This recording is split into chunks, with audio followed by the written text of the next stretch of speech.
So right now, if you are putting out a statement talking about how your heart goes out to the hostages in Israel, but you are not saying that your heart goes out to the people, the civilians, the children of Gaza, if you are condemning Hamas, but you are not simultaneously condemning the Israeli government and the U.S.'s unconditional support for the Israeli government as they are bombing civilians in Gaza, as they have cut off food and electricity to a city that is over 50% children because of the extremely low life expectancy rate there, because people there are suffering under the worst form of apartheid in the world's largest open-air prison and constantly are experiencing violence at the hands of the Israeli army.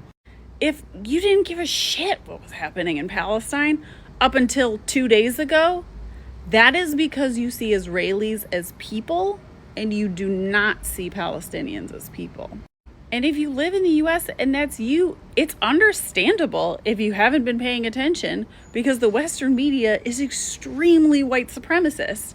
And that is how racism works.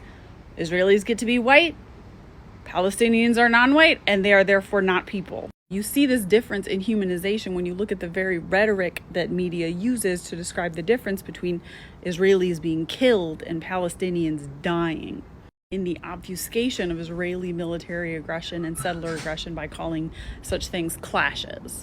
And maintaining the dehumanization of Palestinians is so important to the project of white supremacist imperialism in Palestine that it is extremely threatening to do anything to humanize Palestinians. Which is why my suggestion yesterday, which I always make whenever there's violence in occupied Palestine, that people read a book, any book by a Palestinian author. That is so threatening to people. People take that as anti-Semitic, the suggestion that you read a book by a Palestinian. Because if you read a book by a Palestinian, it is going to humanize Palestinians for you, and it will change the way you see this conflict forever. A few years ago on YouTube, I created the Read for Palestine challenge.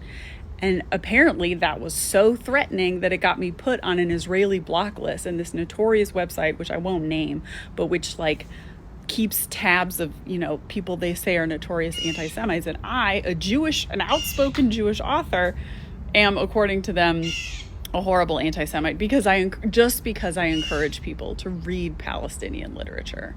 So before you fix your mouth to say anything about what is going on in Israel and Palestine right now, ask yourself, have you sought out Palestinian voices to listen to? Have you ever read a book by a Palestinian author?